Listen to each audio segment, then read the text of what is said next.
أعوذ بالله من الشيطان الرجيم. بسم الله الرحمن الرحيم. إذا جاء نصر الله والفتح ورأيت الناس يدخلون في دين الله أفواجا فسبح بحمد ربك واستغفره إنه كان توابا. صدق الله العظيم.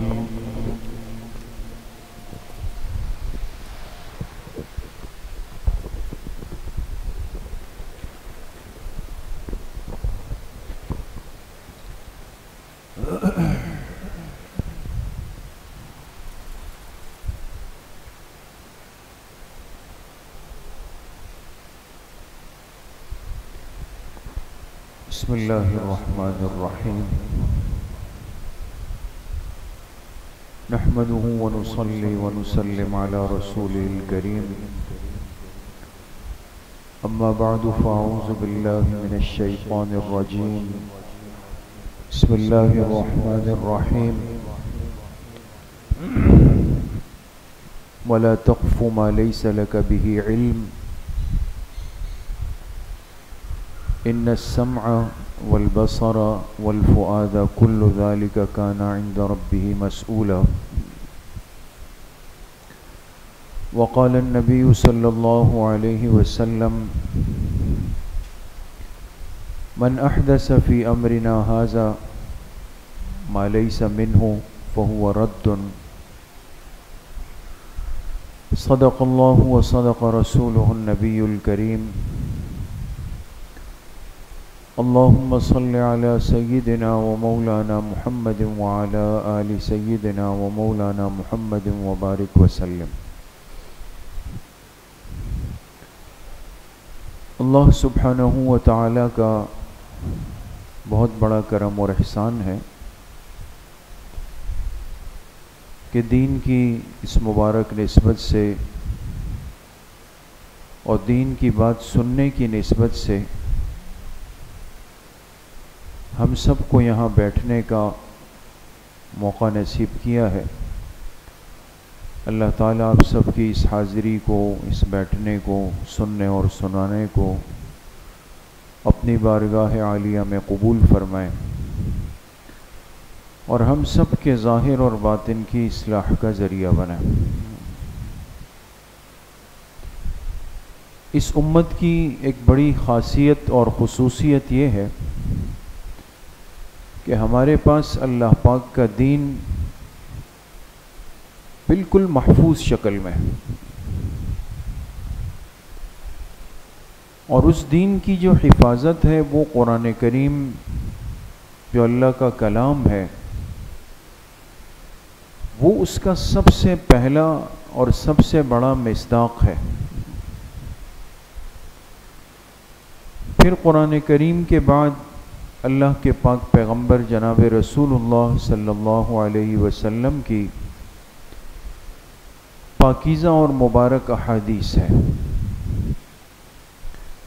اور ان احادیث کی حفاظت اور ایک ایک لفظ کو صحیح ترتیب سے منتقل کرنا، حدیث کو منتقل کرنے والے جو راوی ہے ایک ایک راوی کی چاند پھٹک کرنا، تحقیق کرنا، اس پر امت کے بڑے طبقے نے اپنی زندگیاں لگائی. حدیث کا علم امت کے پاس بڑی محنت اور قربانی سے آیا ہے. پھر صحابہ اکرام رضوان اللہ علیہم اجمعین کے آثار ہیں. اثر اس کو کہا جاتا ہے جو صحابی کی رائے ہو، صحابی کا قول ہو، اور اس قول کو باقی تمام صحابہ نے، امت نے قبول کر لیا ہو. وہ بھی ہمارے لیے دلیل ہے. پھر ان تینوں ترتیبوں کو سامنے رکھ کر، جس میں قرآن بھی ہے، احادیث بھی ہے، آثار بھی ہے، ان تینوں کو سامنے رکھ کر پھر فقہا نے امت تک دین کے جتنے فرائض ہیں، واجبات ہیں، احکامات ہیں، اس کے مسائل کا استنباط کیا ہے۔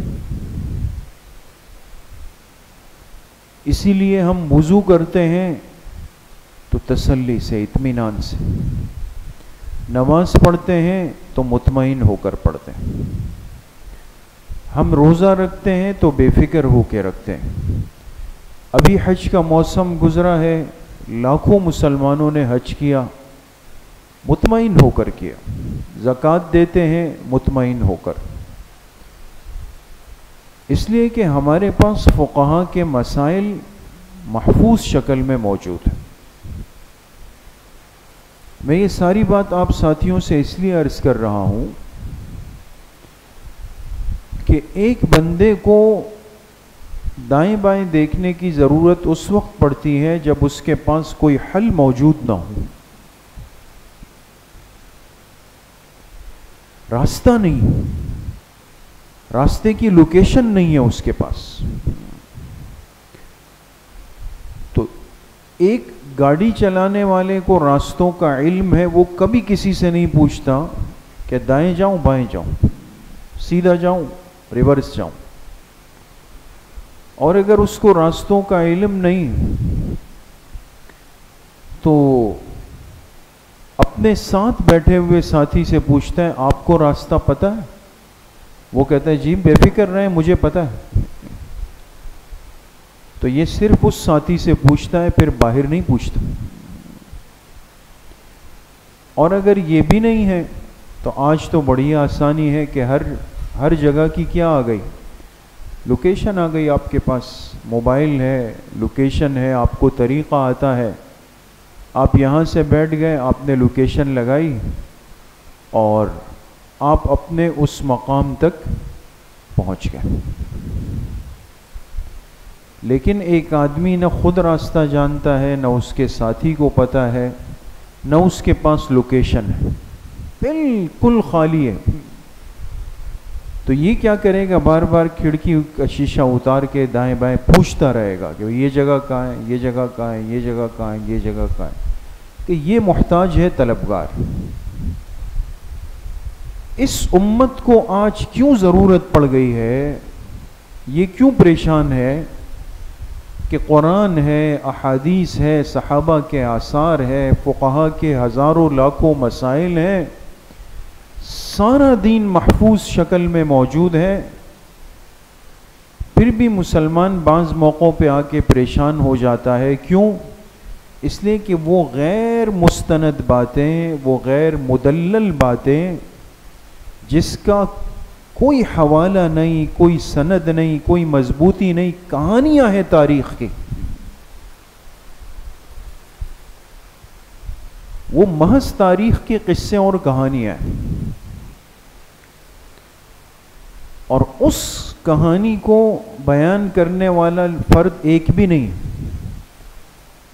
60-70 لوگ ہیں۔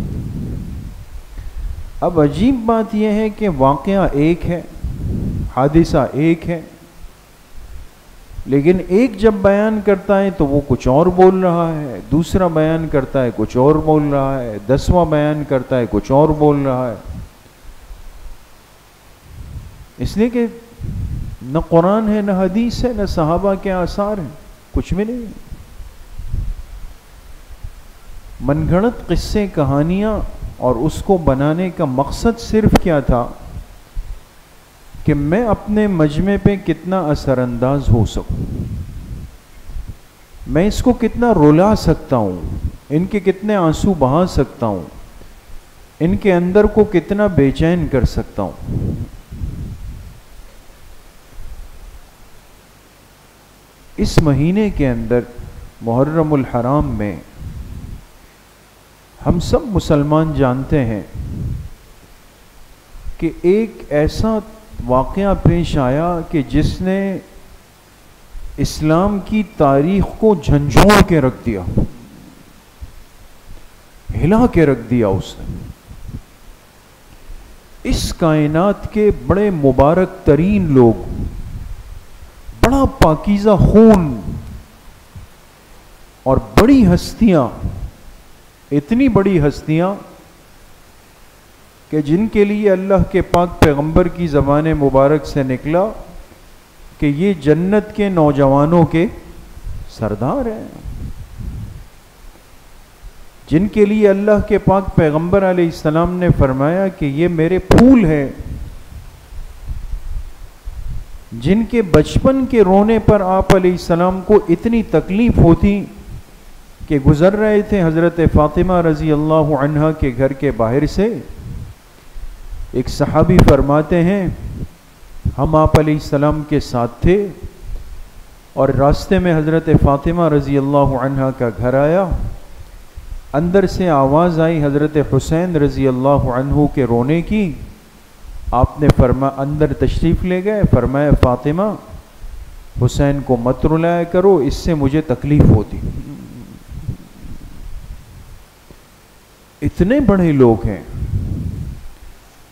ان کے ساتھ کربلا میں جو ظلم ہوا، جو زیادتی ہوئی، اور سب سے بڑھ کر ان کے ساتھ جو دھوکہ ہوا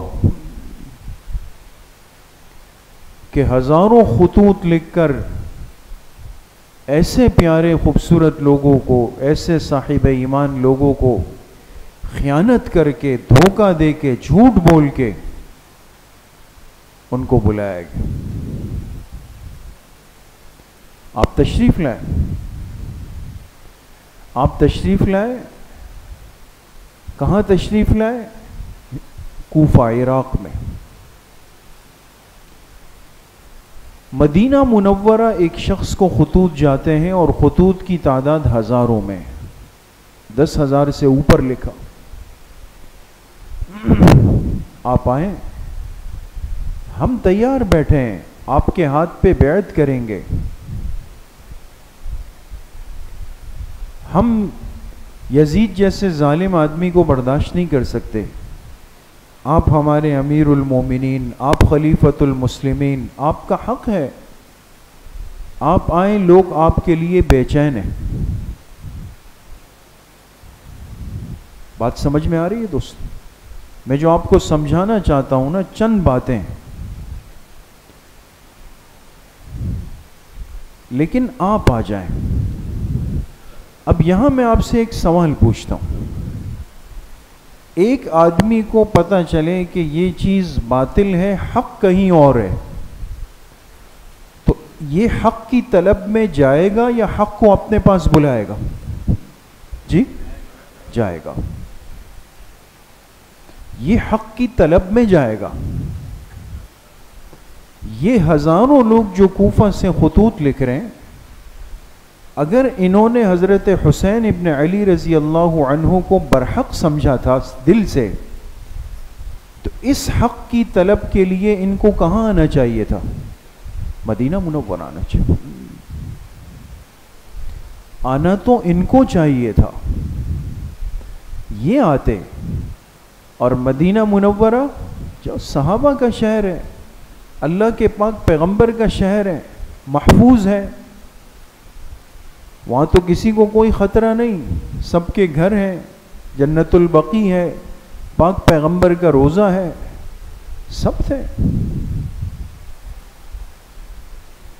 لیکن ان سے کہا آپ ہمارے پاس آئیں، آپ ہمارے پاس آ جائیں۔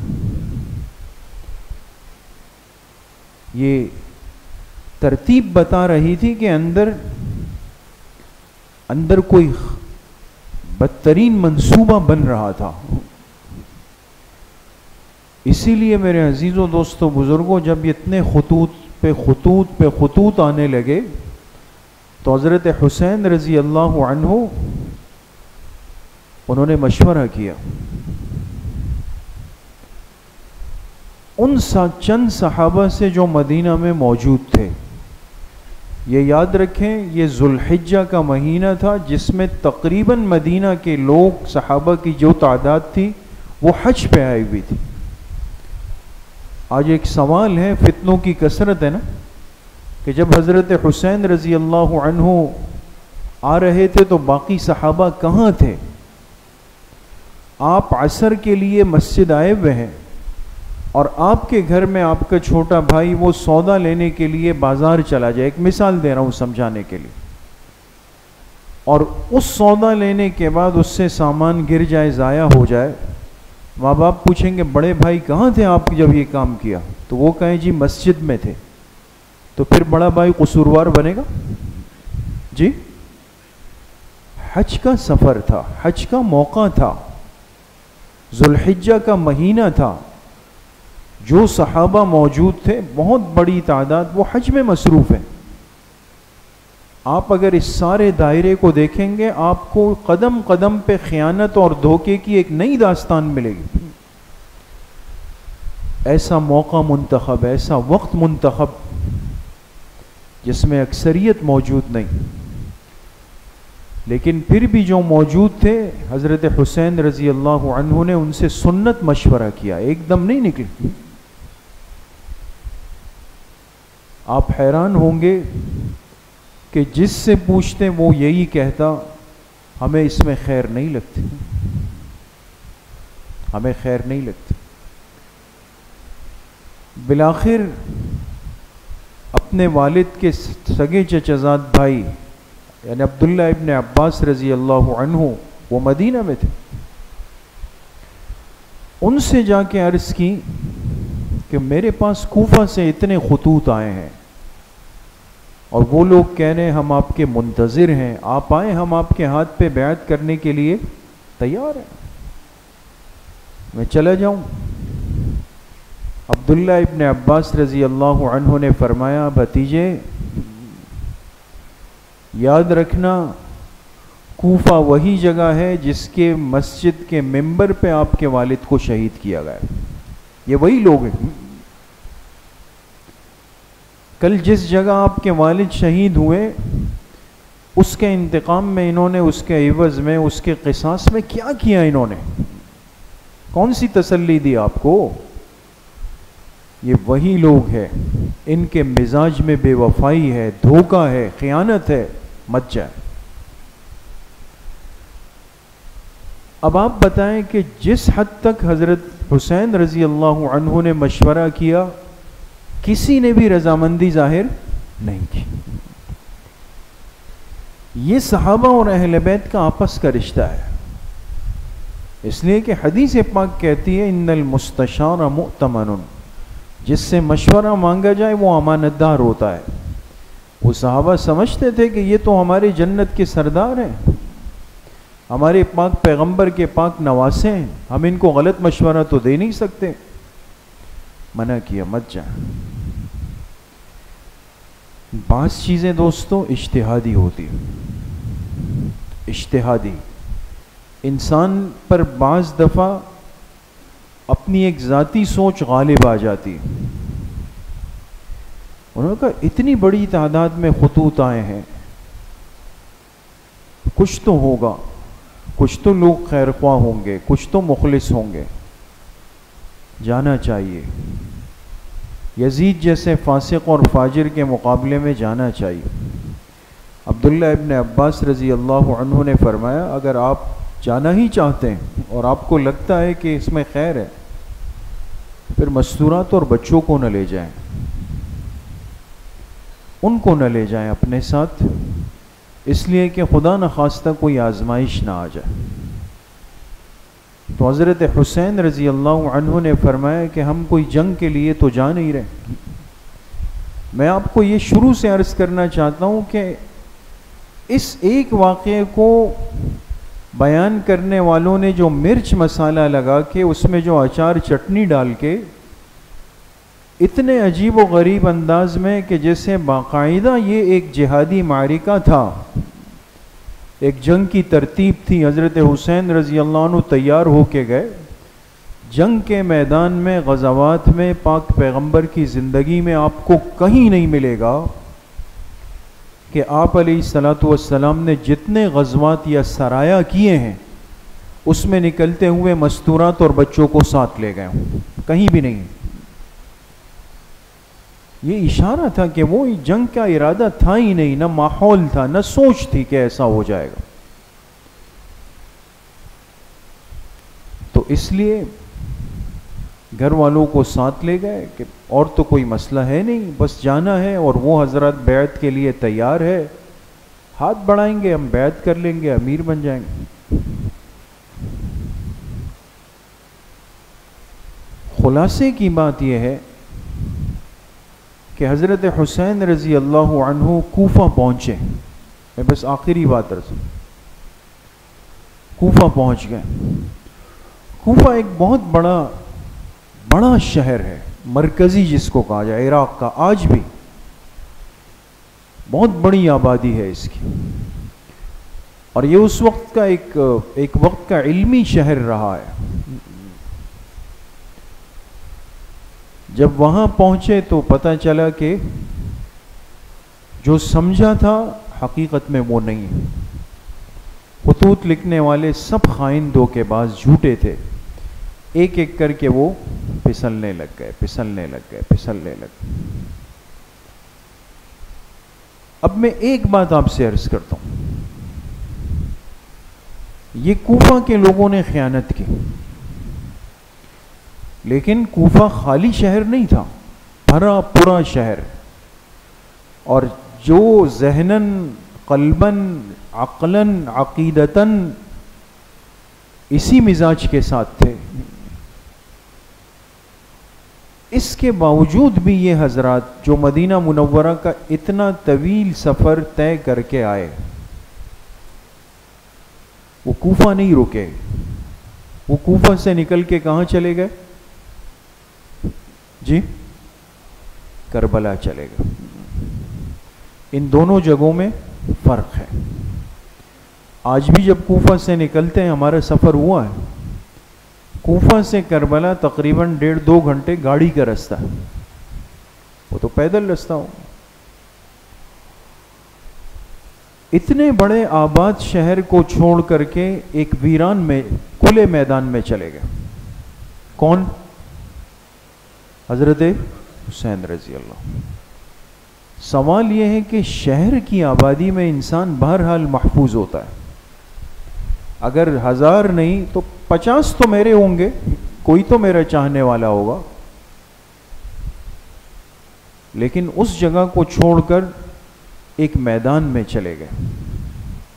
ایک بہت نکتے کی بات عرض کرنے لگا ہوں آپ سے، یہ آپ کو پورے اسلامی نظام میں کہیں یہ بات نہیں ملے گی کہ جہاں یہ خدشہ محسوس ہوتا ہے کہ میرے اس معاملے سے نظام زندگی متاثر ہوگا، ایسی صورت کے اندر پھر آبادی کے ماحول کو کبھی اختیار نہیں کیا گیا۔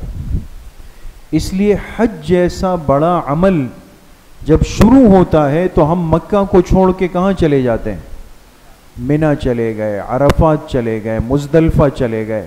حج کا پورا عمل ان جگہوں پہ ہو رہا ہے۔ کیوں؟ اگر یہ حج کا عمل مکہ کی عین آبادی کے اندر ہوتا تو مکہ کا نظام زندگی ختم ہو چکا ہوتا، کوئی رہ نہیں سکتا تھا کہ 20-25 لاکھ حاجی ایک ساتھ۔ شریعت جو مزاج دیتی ہے کہ جو بڑا عمل ہوگا اس میں عام نظام زندگی متاثر نہیں ہوگا۔ ہمارے رائیونڈ کا اجتماع ہوتا ہے، اگر ہمارے اکابر بزرگ چاہتے اسی اجتماع کو بیچ لاہور شہر میں کر سکتے تھے، کہاں کیا؟ باہر رائیونڈ کے وہ کھلے کھیتوں کے اندر چلے گئے۔ یہ لاکھوں کا مجمع ہر سال جاتا ہے، شہروں سے گزر کے ہم رائیونڈ میں چلے جاتے ہیں، وہ 3 دن جو ہے وہ وہاں گزرنے، نظام زندگی متاثر نہیں۔ جہاں بزرگوں نے محسوس کیا کہ مجمع بڑھ رہا ہے، اجتماع کو 2 حصوں میں کیا، جہاں محسوس ہوا اور بڑھ رہا ہے اس کو 4 حصوں میں کیا۔ یہ اس دین کا، شریعت کا مزاج ہے دوستوں کہ ہم اپنی عبادات و معمولات سے نظام زندگی ڈسٹرب نہیں کرتے، نہ حج میں، نہ اپنے اجتماع میں، نہ اپنے معاملات کے اندر۔ آج یہ الٹی سیدھی باتیں کرنا کہ بھئی اس طرح ہوا اور اس طرح ہوا، اس طرح ہوا، شہدائے کربلا کو جب محسوس ہوا نا کہ معاملہ خرابی کی طرف جا رہا ہے، اب ہمارے کوفہ میں ہونے سے اگر کوئی لڑائی ہوئی، اختلاف ہوا، شہری نظام متاثر ہوگا، وہ وہاں سے وہ ویرانے میں چلے گئے.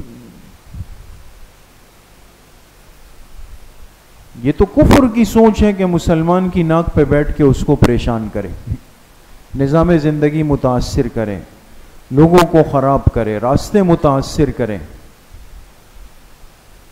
اور بالآخر پھر وہ افسوسناک واقعہ پیش آ گیا. اب یہ واقعہ جتنا میں نے آپ سے عرض کیا کہ یہ ہوا یہ چند باتیں جو ہیں اس کے راوی صحابہ ہیں. کون ہے؟ صحابہ. اب باقی اس کے اندر یہ جتنی باتیں ہیں کہ پھر یہ ہوا, پھر اس کو لایا گیا, پھر نعوذ باللہ ایسا ہوا, پھر ایسا ہوا, یہ تاریخ کے قصے ہیں, کہانیاں ہیں, من گھڑت باتیں ہیں کہ مجمع کو جتنا میں رلا سکوں, اس کے آنسو بہا سکوں, اس کے لیے کچھ کرنا ہے. شروع کی ہوئی بات اب آخر میں دوبارہ عرض کر رہا ہوں. کسی کو ان واقعات کی, ان قصوں کہانیوں کی ضرورت ہو سکتی ہے, اس امت کو اس چیز کی ضرورت نہیں ہے. دوست, ہمارے پاس اللہ کا کلام بھی ہے, احادیث بھی ہے, صحابہ کے آثار بھی ہیں, فقہا کے مسائل بھی ہیں. ہم ان شہداء کے فضائل بھی جانتے ہیں, مناقب بھی جانتے ہیں, ان کا مقام مرتبہ بھی جانتے ہیں. قیامت کے دن انہی کے قدموں میں اٹھ کر جنت میں جانا چاہتے ہیں. ہمارے نزدیک ان پر ایمان اور ان کی محبت کے بغیر نجات نہیں ہو سکتی. لیکن میرے عزیز و دوست و بزرگوں, آج جو ہمارے ہاں یہ سلسلہ ہے نا کہ ہر ایک عجیب و غریب قسم کی چیزیں اسٹیٹس پہ لگا رہا ہے, پھر رو رہا ہے. مسلمان بھی رو رہا ہے کہ جی ایسا ہو گیا. موبائل کی گھنٹی لگائیں تو کچھ اور بجنے لگ جاتا ہے. بھائی کوئی کر رہا ہے, اس کا طریقہ ہے, اس کا مسلک ہے. آپ کو کیا ہو گیا؟ آپ کا بٹن کس نے دبا دیا کہ آپ کے پاس اپنا دین نہیں رہا, آپ دوسری چیزوں کے اندر مبتلا ہو گئے؟ تو اس لیے اس بے مقصد لایعنی باتوں سے, کاموں سے آج اپنے آپ کو بچانا بہت ضروری ہے. اور دین جن صحیح مصادر اور ترتیب سے امت تک آیا ہے, قرآن سے, احادیث سے, آثار صحابہ سے اور مسائل فقہا سے, اسی طریقے سے ہم دین کو حاصل کریں اور اس پر عمل کریں.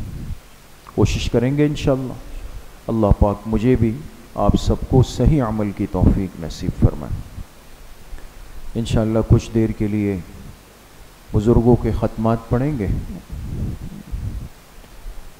بسم اللہ الرحمن الرحیم. الحمد للہ الذی لم یتخذ ولدا ولم یکن له شریک فی الملک ولم یکن له ولی من الذل وکبرہ تکبیرا. تمام ساتھی ایک مرتبہ درود شریف پڑھ لیں.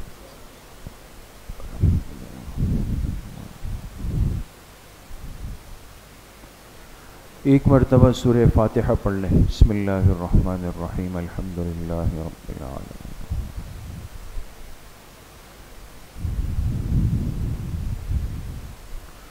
ایک مرتبہ درود شریف پڑھ لیں. اللہم صلی علی محمد وعلی.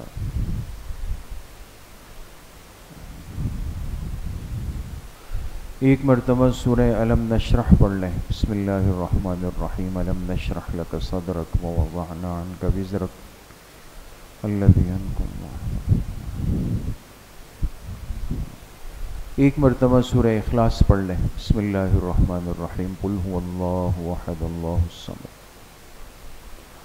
ایک مرتبہ سورہ فاتحہ پڑھ لیں. بسم اللہ الرحمن الرحیم. الحمد للہ رب العالمین. ایک مرتبہ درود شریف پڑھ لیں. اللہم صلی علی محمد وعلی آل محمد.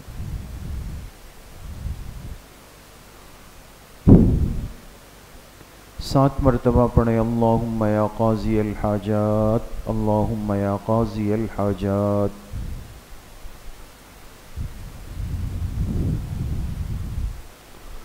سات مرتبہ پڑھیں. اللہم یا کافی المہمات. اللہم یا کافی المہمات.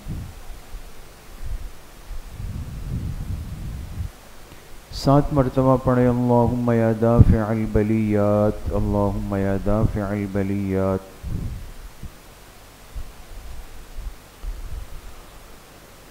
7 مرتبہ پڑھیں اللہم یا شافی الامراض، اللہم یا شافی الامراض۔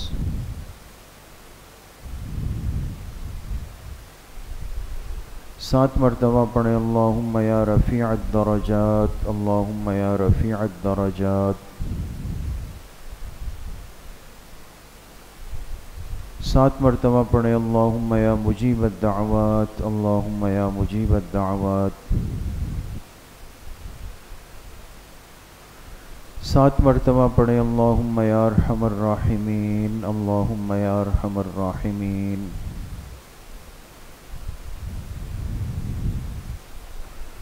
1 مرتبہ درود شریف پڑھ لیں، اللہم صلی علی محمد وعلی۔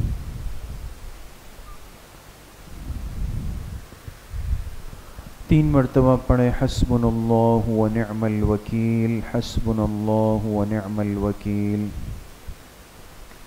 1 مرتبہ درود شریف پڑھ لیں، اللہم صلی علی محمد۔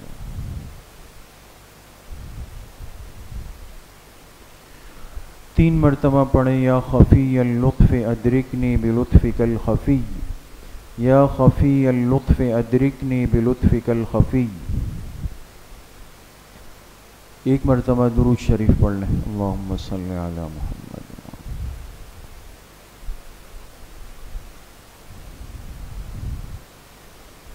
3 مرتبہ پڑھیں لا حول ولا قوت الا باللہ، لا حول ولا قوت الا باللہ۔ 1 مرتبہ درود شریف پڑھ لیں، اللہم صلی علی محمد۔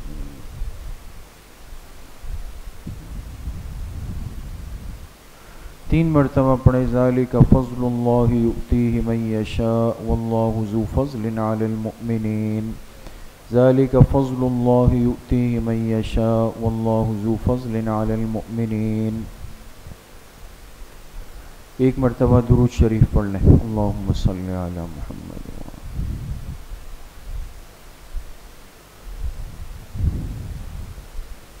3 مرتبہ پڑھیں یا لطیفا بخلقہ یا علیما بخلقہ یا خبیرا بخلقہ، الطف بنا یا لطیف یا علیم یا خبیر، یا لطیفا بخلقہ یا علیما بخلقہ یا خبیرا بخلقہ، الطف بنا یا لطیف یا علیم یا خبیر۔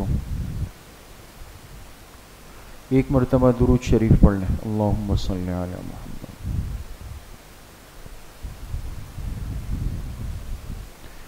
3 مرتبہ پڑھیں انا للہ و انا الیہ راجعون، انا للہ و انا الیہ راجعون۔ 1 مرتبہ درود شریف پڑھ لیں، اللہم صلی علی۔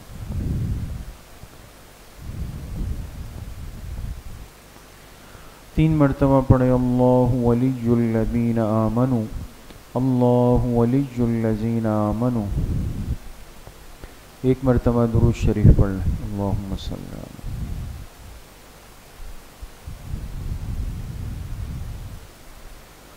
3 مرتبہ پڑھیں واللہ ولی المؤمنین، واللہ ولی المؤمنین۔ 1 مرتبہ درود شریف پڑھ لیں، اللہم صلی علی۔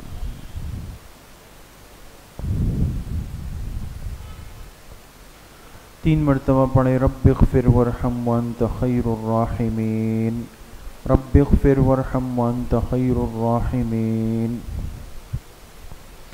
1 مرتبہ درود شریف پڑھ لیں، اللہم صلی علی محمد۔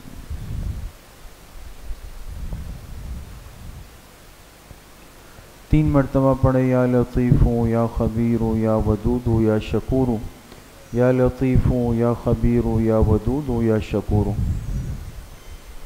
1 مرتبہ درود شریف پڑھ لیں، اللہم صلی علی محمد۔ 3 مرتبہ پڑھیں واعف عنا واغفر لنا وارحمنا انت مولانا فانصرنا علی القوم الکافرین، واعف عنا واغفر لنا وارحمنا انت مولانا فانصرنا علی القوم الکافرین۔ 1 مرتبہ درود شریف پڑھ لیں، اللہم صلی علی۔ 3 مرتبہ پڑھیں یا رحمان یا رحیم یا اللہ یا کریم، یا رحمان یا رحیم یا اللہ یا کریم۔ ایک مرتبہ درود شریف پڑھ لیں. اللہم صلی علی محمد.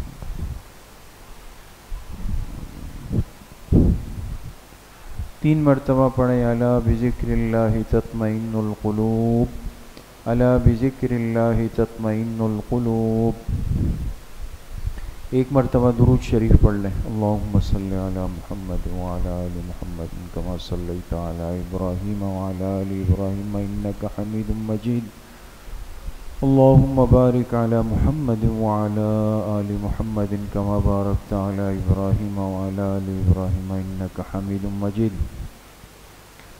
یہ جتنے ختمات مبارکہ پڑھے گئے ان کا ایصال ثواب جناب رسول اللہ صلی اللہ علیہ وسلم کو آپ کی قبر مبارک میں اور آپ کے واسطے اور وسیلے سے پوری امت مسلمہ کو، بالخصوص تمام صحابہ اکرام، خلفائے راشدین، تابعین، تبع تابعین، اس امت کے مفسرین، محدثین، مجتہدین، فقہاء، ائمہ اربعہ، سلاسل اربعہ، سلسلہ نقشبندیہ، قادریہ، چشتیہ، سہروردیہ کے اپنے تمام مشائخ اور بزرگوں کو، اپنے والدین، اساتذہ اکرام، دوست، احباب، رشتہ دار، اعزاء، اقارب، جن جن کے ہم پر حقوق اور احسانات ہیں، بالخصوص اپنے والدین، اپنے مشفق و مربی حضرت مفتی صاحب نور اللہ مرقدہ اور پوری امت مسلمہ کو اس کا ایصال ثواب کرتے ہیں. اللہ پاک سب کو اپنی شان کے مطابق پورا پورا اجر نصیب فرمائے.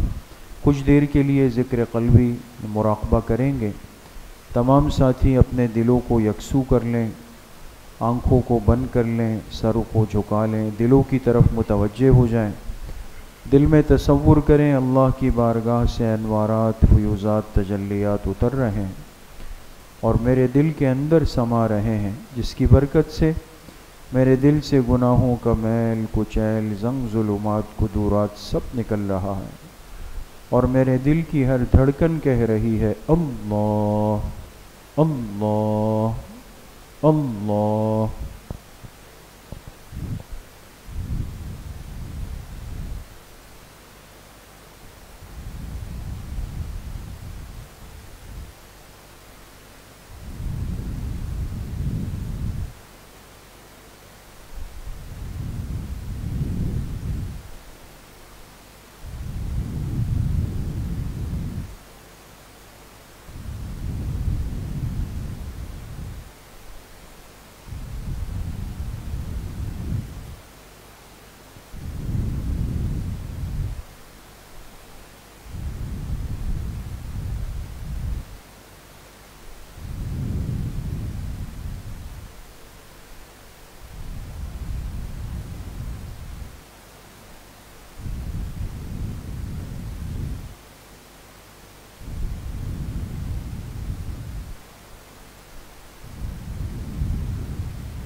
لا الہ الا اللہ محمد رسول اللہ الحمدللہ رب العالمین والصلاة والسلام علی سید الانبیاء والمرسلین سیدنا و مولانا محمد وآلہ واصحابہ اجمعین وعلی من تبعہم بإحسان الی یوم الدین. یا اللہ یا ارحم الراحمین، ہمارے صغیرہ کبیرہ ظاہراً باطناً ہر طرح کے گناہوں کو معاف فرما دے. یا اللہ پوری امت کے گناہوں کو معاف فرما دے، اپنی رضا والی زندگی نصیب فرما دے. یا اللہ اپنی معصیت سے، اپنی نافرمانی سے، اپنی ناراضگی سے ہماری حفاظت فرما دے. حضور علیہ السلام کی صحیح اور سچی محبت نصیب فرما دے. پوری زندگی اتباع سنت میں، اتباع شریعت میں گزارنے کی توفیق نصیب فرما دے. یا اللہ خیر القرون کے جتنے طبقات ہیں، صحابہ کرام، اہل بیت عظام، ازواج مطہرات، ان سب کی محبت ہم سب کے دلوں کے اندر راسخ فرما دے. جتنے ساتھی، جتنے طلبہ عزیز آج کی مجلس میں محبت سے آئے، جس درجے میں شریک ہوئے یا اللہ سب کے آنے کو قبول فرما دے۔ یا اللہ ہم سب کو اپنی شان کے مطابق دنیا آخرت کی برکتیں، وسعت، سعادت، راحت، رحمتیں، نعمتیں جھولیاں بھر بھر کے نصیب فرما دے۔ ہم سب کے دلوں کی جو جائز خواہشات ہے، ارمان ہے، اپنے غیب کے خزانوں سے یا اللہ ان سب کو پورا فرما دے۔ یا اللہ ایک ایک طالب علم کو علم نافع کی دولت سے مالا مال فرما دے۔ پوری دنیا کے اندر ہدایت کے تمام شعبوں کے ہر کام کے لیے یا اللہ ان بچوں کو قبول فرما دے۔ جتنے بیمار گھروں میں ہیں، اسپتالوں میں ہیں، اس مجلس میں ہیں، یا اللہ سب کو صحت کاملہ عاجلہ مستمرہ نصیب فرما دے۔ تمام پریشان حالوں کی پریشانی دور فرما دے۔ جتنے مرحومین مرحومات دنیا سے چلے گئے یا اللہ سب کی کامل اور مکمل مغفرت فرما دے۔ بالخصوص ہم سب کے سرپرست مشفق حضرت مفتی صاحب رحمۃ اللہ علیہ، یا اللہ ان کی قبر کو جنت کا باغیچہ بنا دے۔ ہم سب کا خاتمہ بالایمان و بالخیر نصیب فرما دے۔ قبل اول کے مظلوم مسلمانوں کی مدد و نصرت فرما دے۔ ہماری دعاؤں کو اپنے فضل و کرم سے، فضل و رحمت سے اپنی بارگاہ میں قبول و منظور فرما دے۔ وصلی اللہ وسلم علی نبینا محمد وآلہ وصحبہ اجمعین برحمتہ۔ السلام۔